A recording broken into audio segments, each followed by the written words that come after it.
харах өнцгөөс бол одоо хүүхдүүд ер нь ямар хэрхэн номын тэмдэглэлээ хөтлөж байгаа юм шиг харагдаж байна. Хүүхдүүд бол өнгөрлөж идээс тэрний урьдчилан сахуулаад уншин гайхамшиг гэсэн уралдаан аян явагдаад илүү сайн номын тэмдэглэлээ илүү сайн хөтлөж байгаа. Уншин өөрсдөө сонирхсан номыг илүү сайн уншиж ойлгож номын ертөнцөөр аялаарай гэж хэлнэ. За баярлалаа. Баярлалаа. За чи эдгээр өнгө. 9 бэ. За чи номын тэмдэглэлээ хэрхэн хийсэн бэ? Би номын тэмдэглэлээ болохоор энэ зарим хэсэгтээ болохоор дүнэлтийг хийж тэгээ зарим хэсэгтээ бол өөрийн сэтгэгдэл тиймэрхүү зүйлсийг бичсэн байгаа. Тэгээ бусдад ингээд гоёг ингэ харагдуулахын тулд ингээд үндэсний бичгээр ингээд бичсэн. Тэгээ тийм стикер наасан байгаа. За чи номын тэмдэглэлээ одоо номын тэмдэглэл хөтлөхийн ач тусыг юу гэж боддог вэ? Номын тэмдэглэл хөтлөхийн ач тус нь болохоор илүү сайн юмыг гүнзгийрүүлэн ойлгож сурна. Тэгээд бас мэдээж үеийн баялагын нэмэгдэн. Тэгээд илүү сайн юмсыг ингээд дүнж сурна, эмгцэгцтэй бичиж сурна. За чи тэгвэл үеийнхэн болон одоо ах эгч дүүнэртээ номын тэмдэглэл одоо хөтлөөрэй гэж ямар шиг уриалгыг хэлмээр байна? Номын тэмдэглэл хөтлөх нь юу нь бол бүх талаасаа ингээд ачсаа та бүхэн маань ч гэсэн ингээд ном илүү сайн уншиж номын тэмдэглэлийг хийсэй гэж хүсэж байна. За баярлалаа. Баярлалаа. За сайн өөрийгөө танилцуулаач. Намайг Шавдар Жовтой нарийн солонгод би одоо 6 ангид болчихсон. За чи өөрийнхөө уншсан номын тэмдэглэлийг хэрхэн хөтлөсөн бэ?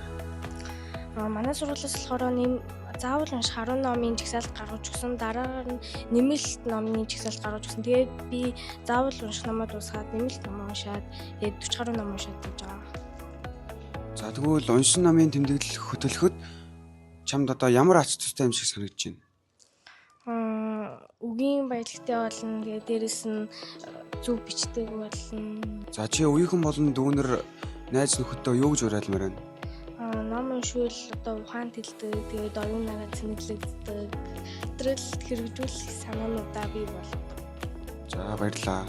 Баярлалаа. Өөрийгөө танилцуулаач. За сайн байна уу? Намайг Батцэг гэдэг төрлөх сургуультай Монгол хэл уран зохиолын багшаар ажилладаг. Багш та уншин гайхамшиг аяныхаа талаар тайлбарлаж өгөөч. За уншин гайхамшиг аян маань манай сургууль дээр 2 дахь жилдээ хэрэгжиж байна.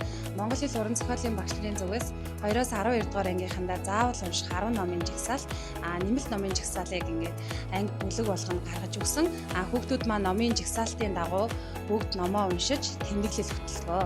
Энэ жил сургуулийн соёлын төвтэйгээ хамтраад саятан дэвших анги шалгаруулах юм удирдамж соёлын төвөөс маань номын санчиг гаргаад ингээд номын санчтайгаа хамтраад бид нар энэхүү одоо удирдамжийн хүрээнд анги хамт олныг улам идэвхжүүлэн ажиллаж байна.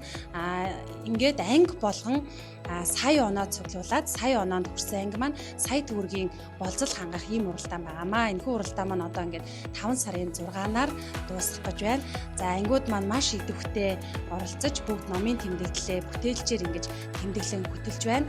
Номын тэмдэглэлээ Монгол хэл уран зохиолын багш нартай болон анги удирдсан багш нартай шалгуулж дүгнүүлээд соёлын төвийн номын санчтай очиж ингэж оноогоо дүгнүүлж оноо цуглуулад ингэж хүүхдүүд маань маш идэвхтэйгээр ингэж өрсөлдөн мөн өөрсдийнхөө оюунд хөрөнгө оруулалт хийж ингэж ном унших юм аян маш идэвхтэйгээр өрнүүлэн бид нар ажиллаж байна. Таны бодлоор одоо танай ангийнхан энэ аянд одоо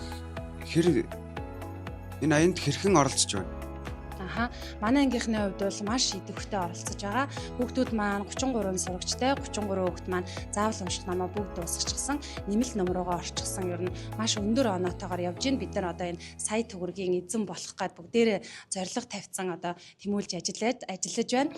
Мөн одоо улсын хэмжээнд зарласан Зангиа аудын ном сонсох уралдаанд манай ангийнхан уралдаанд тэргүүлэгчдийн 45 дугаар байранд жигсэн оролцож байгаа. За баярлалаа өгшөө. Танай ангийнхан амжилт хүсье. За баярлалаа.